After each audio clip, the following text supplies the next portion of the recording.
Bien, bonjour à toutes et à tous. Je vous présente ici une vidéo originale de philosophie existentielle, dans le cadre bien sûr de ma culture sociétale.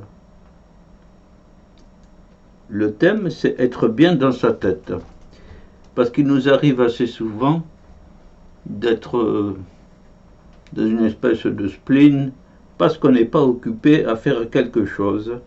On n'est pas en train de balayer, on n'est pas en train de faire la cuisine, on n'est pas en train de manger, on n'est pas en train de tondre le gazon, on n'est pas en train de faire des tas de choses qui nous occupent pour nous détourner de notre vide intérieur.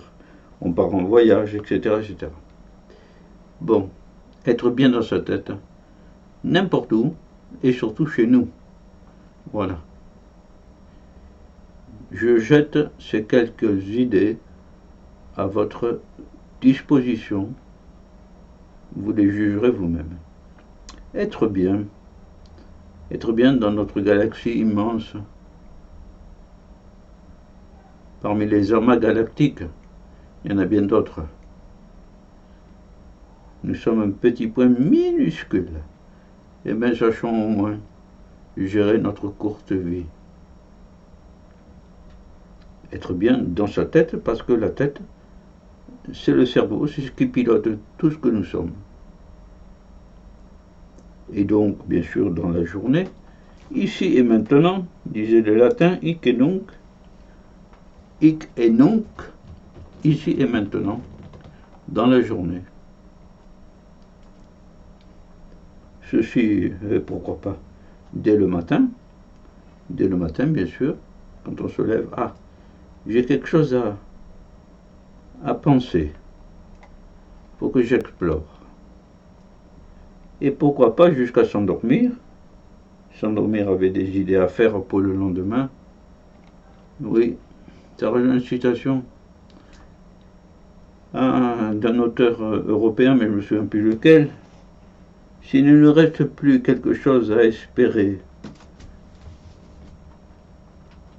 dans notre journée, est-il bien utile de s'habiller et de se déshabiller le soir? Voilà. Et bien donc, jusqu'à s'endormir, pour être heureux de se réveiller. Il ne s'agit pas d'un truc de gourou, c'est quelque chose qui peut vous paraître banal, mais vous ne l'avez pas suffisamment considéré et exploré. C'est une réalité, oui, que nous vivons. Et donc, je l'expose ici. En toute simplicité, bien sûr. Chacun en fait ce qu'il veut. Il suffit d'une idée, voilà. Il suffit d'une idée, une seule idée. Une idée. Bon, voyons voir ça. Un peu plus loin. Pas besoin d'aller au bout du monde, à Valparaiso ou au Pérou, chercher les paradis perdus. La distraction, se distraire, la distraction. À coups d'euros, ça coûte. De kérosène, ça pollue, de pollution, de chaleur torride ou de désagrément, une grève intempestive, par exemple, voire un accident. Oui. Pas besoin de consommer des vins ou des alcools, des charcuteries ou délicatessen, mais vous pouvez tout simplement vous installer dans un bon fauteuil. Oui, un bon fauteuil. Il faut qu'il soit confortable. Il ne faut pas qu'il vous fasse mal. Il faut que vous y soyez à l'aise. C'est comme Achille le Talon, la bande dessinée. Achille s'installe dans un fauteuil souvent avec un petit verre de cognac ou d'armagnac. Si vous voulez, mettez-vous un petit verre. Mais le but n'est pas de boire le petit verre. C'est d'être dans un bon fauteuil pour penser à une idée. Vous pouvez vous mettre aussi sous un arbre, à l'extérieur, à l'ombre. Vous vivrez heureux. Ça, c'était un recopiage d'un Georges Brassens. Au pied de mon arbre, je vivais heureux. J'aurais jamais dû m'éloigner de mon arbre. Auprès de mon arbre, je vivais heureux. J'aurais jamais dû le quitter des yeux. Voilà, c'est puisé là. Cette intrusion de mon cerveau dans le vivre heureux est une manière aussi pour moi d'être content. J'ai croisé Brassens là. Il suffit d'une idée. Oui, il suffit. Pas besoin de partir, de chercher les paradis perdus. Non, c'est pas besoin. Verlaine, Baudelaire, les paradis perdus. Ah là là. Vous partirez si vous voulez en idée, parce que récemment j'ai lu des voyages de James Cook ou de la Pérouse. La Pérouse m'a beaucoup plu. Il pleut, non. C'est un jeu de mots du poète sur pleuvoir. Mais la Pérouse, on part avec la Pérouse. Hein. Quand on accroche les mots, les idées, il faut être dans ce qu'on lit. C'est merveilleux.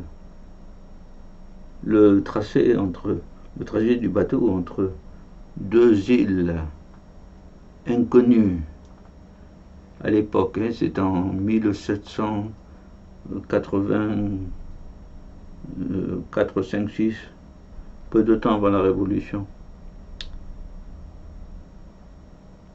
Des îles de part et d'autre, déterminant un passage pour le bateau. Des îles couvertes de neige au sommet, avec des cascades qui dégringolent jusqu'à la mer. Des forêts, des fleurs partout, des habitants ébahis de voir passer un bateau qu'ils ne connaissaient pas. Ouais, c'est magnifique. Bon. Et bien d'autres choses. On apprend des choses rationnelles. Par exemple, branle-bas de combat. Eh bien, ça vient du fait que sur les bateaux, il y avait des hamacs sur le pont notamment. Mais quand on savait qu'on allait se battre contre un pirate, par exemple, il fallait enlever tous les hamacs pour préparer le combat. Or, un hamac en termes marins,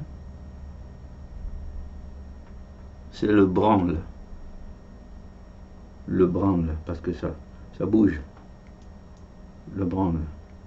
Donc on organisait avant le combat contre le pirate, je redis.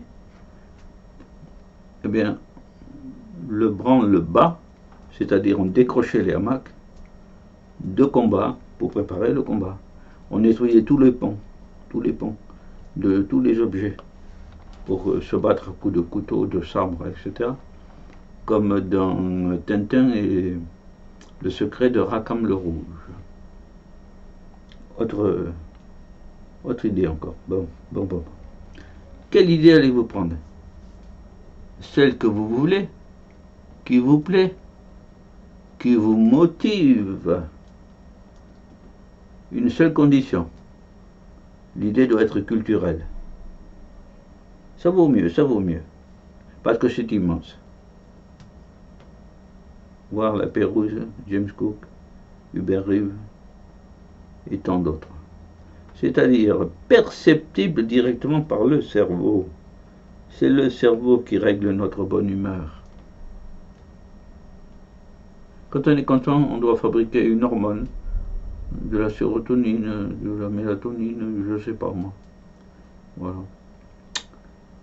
Vous occupez, faute d'orthographe, vous occupez EZ, le cerveau, pour vous motiver, pour avancer votre réflexion et aussi pour échanger. Être motivé, penser, échanger. Quelle idée toujours. Plutôt que de parler de la pluie ou du beau temps, souvent les gens n'ont rien à se dire. Parler de la pluie ou du beau temps.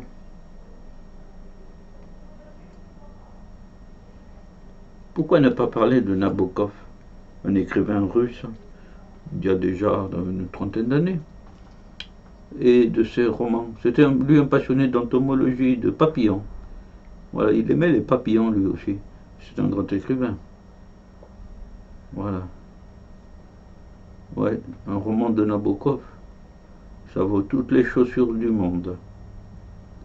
Parce que ça parle directement au cerveau et pas au pied. Car le pied ne pense pas beaucoup. Même si on dit c'est le pied. Je sais pas pourquoi. Ou des remarques d'une chef économiste de l'OCDE pour les érudits économistes. Voilà, oui. Ou de l'énergie noire pour les astrophysiciens. Les galaxies se fuient les unes les autres. Et pourquoi? Elles vont à l'aventure. Ou de Verlaine, le grand poète. Vous pouvez en prendre note. Bien sûr, ça ne manque pas. Pablo Neruda, le mémorial de l'île Noire. Que c'est beau tout ça. Quel que soit le domaine, même économiste ou politique ou autre. Mais choisissez, vous êtes maître. Explorez, vous êtes motivé. Et parlez ensuite. On peut parler à soi-même aussi. Voilà. Mais oui, ça paraît idiot, mais on est la seule personne qui ne se contredit pas. Mais la contradiction est bonne aussi. Ça agite. On peut aussi fonder un club de pensée quand on connaît quelques personnes qui partent dans toutes les directions, forcément. C'est ainsi que les Grecs anciens avaient inventé le symposium. C'est-à-dire un grec, un patricien, quoi, au sens romain, je m'excuse, mais quelqu'un de notable, disons, de la cité d'Athènes, par exemple, invité chez lui ses voisins à telle heure, dans l'après-midi, par exemple, dans une salle où il y avait des lits, où ils se couchaient, avec un coussin pour se relever un peu la tête. Et au centre, il y avait un cratère, c'est-à-dire un grand vase énorme, rempli d'eau et de vin, car le grec ne boit jamais le vin pur, comme le romain d'ailleurs. C'est que les Gaulois, ces barbares, qui boivent le vin pur pour s'enivrer. Les Grecs, eux, donc, mélangeaient l'eau au vin, et ils avaient choisi le thème à l'avance de la discussion, et ils disaient tout ce qui leur passait par la tête, à tour de rôle. Et ensuite ils dialoguaient, voilà, sur toutes ces idées qu'ils avaient jetées. Un club de pensée qui part forcément dans toutes les directions, parce que chacun a un monde intérieur en lui, et puis ce temps s'écoule, puis ce monde s'agrandit, donc impossible de s'ennuyer. L'ennui est triste, il est gris, il est morne. Ouais. Et j'ai glissé une phrase poétique, parce que la poésie, c'est merveilleux, et que j'ai inventé bien sûr, et que les papillons de nos pensées volaient ici et là, du matin à l'aube de la nuit. Ah, se coucher, sur une pensée heureuse. Ça doit nourrir les rêves, sans doute. Voilà. Voilà. Et bien voilà une méthode toute simple, à la portée de tous. Et je vous garantis que ça permet de rester très très longtemps, de multiples journées, heureux. Les révolutionnaires ont inventé le bonheur. Il s'agissait avant de passer de bonnes heures. Voilà, de bonnes heures tout simplement. Voilà. Voici plutôt. On dit voilà quand c'est là, un peu plus loin. On dit voici quand c'est tout de suite ici. Et il n'y a pas le voilà bas quand c'est loin. Voilà. Bon. Et bien, sur ces considérations de philosophie existentielle qui méritent grand intérêt, je vous dis au revoir à toutes et à tous et bonne continuation dans vos activités, en souhaitant que de temps à autre vous pensiez à cette vidéo de philosophie existentielle. Au revoir à toutes et à tous. Au revoir.